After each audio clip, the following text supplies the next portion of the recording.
देश का पीएम वहाँ जापान में घूम रहा है, जापान में घूमकर वहाँ पर सम्मेलन कर रहा है। एक बात आप मुझे बताइए, जब ऐसी स्थिति में जब देश के लोग, देश की बेटियां सड़क पर हैं, तो क्या प्रधानमंत्री का जापान जाना वाजिब था? को शर्म आनी चाहिए कि आज उन्होंने अपने ही देश के लोगों को पिटवाने के लिए अपने ही देश के जवानों को तैनात कर दिया है। योगी जी की रैली में जाके पूछे कभी, जब जाम लगता हूँ, आज आपको जाम दिख रहा है? जब नेताओं की रैलियां निकलती हैं, रोड बंद कर दिया जाता, तब नहीं दिखता आपको? तो सरकार को क्या कहना चाहेंगे जाम को लेकर के? चोर और डकैत की सरकार है, बात को नहीं सुनेगी, हमारी आवाज को नहीं सुनेगी तो हम बिल्कुल निश्चित तौर पर संसद का घेराव भी करेंगे। हम किसे डरते थोड़ी हैं, इस देश में अधिकार है हमारा प्रोटेस्ट करना, प्रदर्शन करना। सरकार क्या कर सकती है? जेल में बंद कर सकती है, जेल में तो हम डरते ही नहीं है। ये प्रोटेस्ट और ये कैंडल मार्च सरकार को खुली चुनौती, सरकार को खुली चुनौती है। सरकार को पहले दिन से ही चुनौती है कि या तो सरकार इसको वापस ले लेती, सरकार तत्काल ब्रजभूषण शरण सिंह को गिरफ्तार कराए, लेकिन ना तो सरकार ब्रजभूषण शरण सिंह को गिरफ्तार करवा रही है। देश के प्रधानमंत्री जापान चले गए, आज देख रहे होंगे जापान से भारत देश की हालत, कि भारत देश की स्थिति क्या है। भारत देश की बहन बेटियां सड़क पर हैं, लेकिन देश का पीएम वहाँ जापान में घूम रहा है, जापान में घूमकर वहाँ पर सम्मेलन कर रहा है। एक बात आप मुझे बताइए, जब ऐसी स्थिति में जब देश के लोग, देश की बेटियां सड़क पर हैं, तो क्या प्रधानमंत्री का जापान जाना वाजिब था?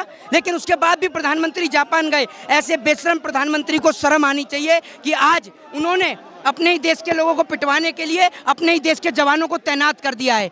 ये इस देश की सरकार की सबसे कड़ी नीतियां हैं। सरकार आए दिन किसी न किसी तरीके से लोगों को सड़क पर लाने का काम करती है, लेकिन साल 2024 में इस देश की जनता इसी सरकार को सड़क पर लेकर आएगी। अब लग रहा है देश के संविधान की हत्या हो रही है कहीं ना कहीं। देखिए, भारत देश के संविधान की तो निश्चित तौर पर हत्या हो ही चुकी है। आप ये समझ लीजिए, जिस संविधान में 24 घंटे के तहत पॉक्सो एक्ट में अपराधी की गिरफ्तारी होनी चाहिए, अपराधी को गिरफ्तार नहीं किया जाता है। एफआईआर जो कि फंडामेंटल राइट है, एफआईआर दर्ज नहीं होती है। एफआईआर दर्ज कराने के लिए सुप्रीम कोर्ट का सहारा लेना पड़ता है। तो आप इसी से अंदाजा लगा सकती हैं कि संविधान का कैसे गला घोटा जा रहा है और कैसे संविधान की हत्या हो रही है।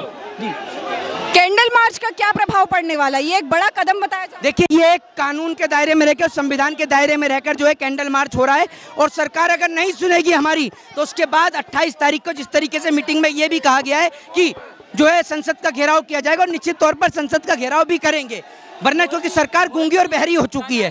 बसें लगी हुई है, इनके लिए लगी हुई थी, लेकिन बसों से ना जाकर आप लोग पैदल जा रहे हैं। अरे बस में ले जाके क्या पता कहाँ छोड़े, पता थोड़ी था कि बस में ले जाके इंडिया गेट छोड़ेंगे। ये थोड़ी पता है कि बस में ले जाके इंडिया गेट छोड़ेंगे। क्यों जाएंगे हम इनकी बस से? जो सरकार को ये नजर नहीं आया कि बेटियां सड़क पर बैठी हैं, वो आज बस देकर सिंपैथी लेना चाहती है। अभी मैंने बात किया तो उन्होंने कहा कि अगर ये बस से जाते तो जो दिल्ली में जिस प्रकार जाम इत्यादि उससे निजात मिल जाता, लोगों को परेशानियां होती। क्या कहना है इस पर? अच्छा, एक बात आप मुझे बताइए, जब नेताजी की रैली होती है तब जाम नहीं लगता दिल्ली में? आज बेटियों के साथ अगर गलत हो रहा है, यौन शोषण हो रहा है, उसके लिए बेटियां आवाज उठा रही हैं, तो आपको जाम की फिक्र है? आपके घर में बहन बेटी नहीं है क्या? नहीं, आप ये बताइए, आपके घर में बहन बेटी है या नहीं है? आपको बड़ी जाम की फिक्र है? यही मैं कह रहा हूँ कि जो उनका कहना है कि नेताजी कभी बात किया। अरे क्या आप पूछेंगे, योगी जी की रैली में जाके पूछे कभी, जब जाम लगता हूँ, आज आपको जाम दिख रहा है? जब नेताओं की रैलियां निकलती हैं, रोड बंद कर दिया जाता, तब नहीं दिखता आपको? तो सरकार को क्या कहना चाहेंगे जाम को लेकर के? चोर और डकैत की सरकार है,